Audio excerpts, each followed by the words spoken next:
Vous savez, c'est plus tard que j'ai eu verbalement par un de vos ressortissants qui travaille avec l'État, votre demande d'audience. Il m'a expliqué l'urgence qu'il y a à vous écouter. Non, en général, à la primature, je demande aux gens d'écrire pour qu'on ait le temps d'examiner. Mais entre hier et vendredi, et avec la journée d'aujourd'hui, c'est pour vous expliquer un peu dans quelles circonstances j'ai été amené à vous recevoir. Maintenant, ce que je voulais vous dire, c'est d'abord vous remercier, vous féliciter. Chaque fois que moi je vois des jeunes qui sont engagés, qui n'attendent pas tout de l'État, mais qui cherchent eux-mêmes des solutions, je me dis que c'est un devoir des autorités de les encourager. Parce que dans notre pays, il y a beaucoup à faire. Il y a même tout à refaire, tout à faire. Souvent, on dit qu'il n'y a pas de travail chez nous. En réalité, ces personnes ne montrent pas la voie pour travailler. Nous avons la terre, on a le soleil, on a l'eau. Mais curieusement, on n'arrive pas à manger à notre faim. Les jeunes quittent leur contrée. Tout cela parce qu'on ne crée pas les conditions pour que les gens travaillent et vivent du fruit de leur travail.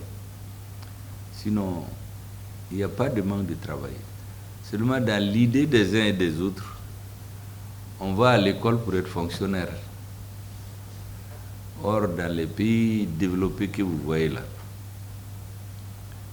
être fonctionnaire là, c'est quand on n'a rien à faire qu'on va chercher à être fonctionnaire. On va à l'école pour apprendre à apprendre. Les gens vont à l'école pour savoir, pour enrichir leur façon de faire, leur savoir-faire.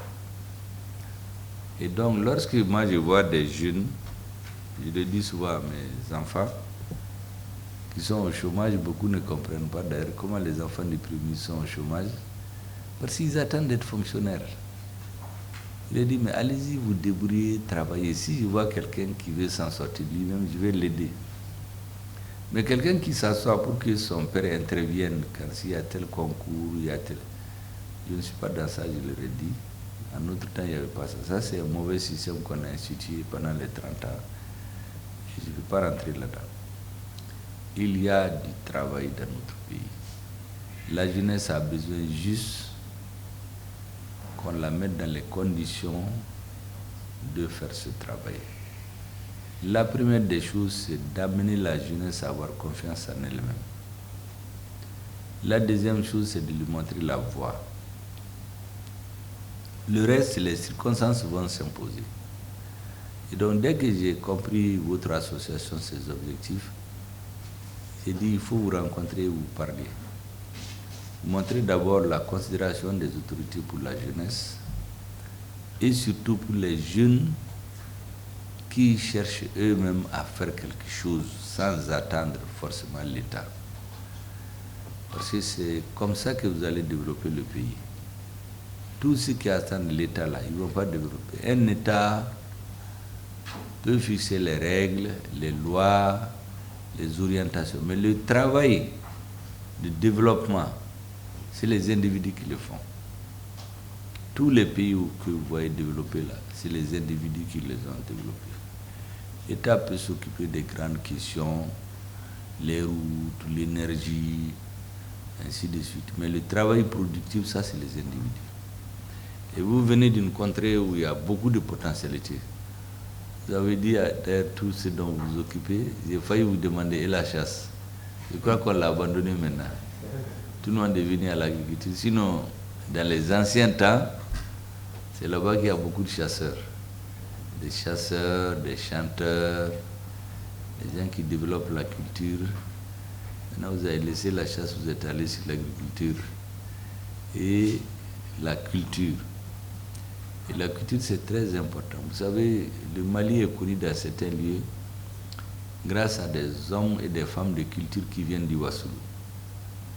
Ça fait partie d'une des aires géographiques qui est en quelque sorte une ambassadrice du Mali. Parce que la culture, c'est la chose qu'on ne va jamais perdre. On dit quand l'homme perd tout, c'est sa culture qui lui reste. Aujourd'hui, il y a des gens dans le monde qui connaissent plus Oumou Sangaré que le Mali. Et ça, c'est la culture. Donc, Yamfoulila, en plus des activités économiques sur lesquelles elle peut apporter comme toutes les autres régions, il y a un berceau de la culture malienne. Chaque fois qu'on parle du Wassoulou, on pense toujours à la culture. Les chansons qui vraiment encouragent les gens. On passe aux grands chasseurs. Voyez-vous, moi je viens du nord du Mali, je ne connais pas bien le sud. Quand on me parle de Wassoulou, je vois les Oumou Sangaré, les grands chanteurs, je vois les grands chasseurs. Mais il y a beaucoup de choses chez vous, vous venez de les montrer. C'est un pays d'agriculture, un pays d'élevage, un pays de gros travailleurs. Je pense que votre rôle, c'est ce que vous êtes en train de faire. C'est de tracer la voie. C'est ça le rôle de votre génération. Chaque génération a une mission à remplir. Votre mission, c'est d'amener la jeunesse du Wassoulou à s'engager dans le travail productif. Et c'est ce qui va développer le Mali. Si dans toutes les régions, les jeunes font la même chose, le gouvernement n'aura qu'à les orienter, parce que c'est ça son travail, faire des arbitrages nécessaires.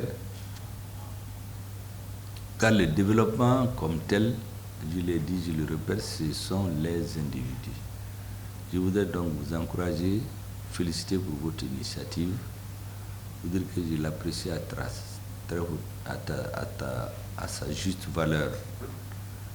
Et soyez très fiers de ce que vous êtes en train de faire.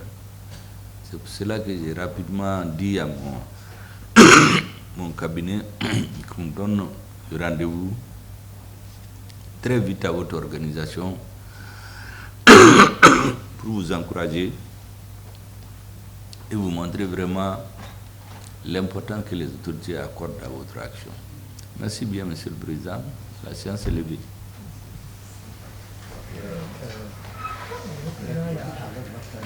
Oui. L'association avait décidé de nous remettre un carnet de tickets, une affiche. C'est bien. C'est possible.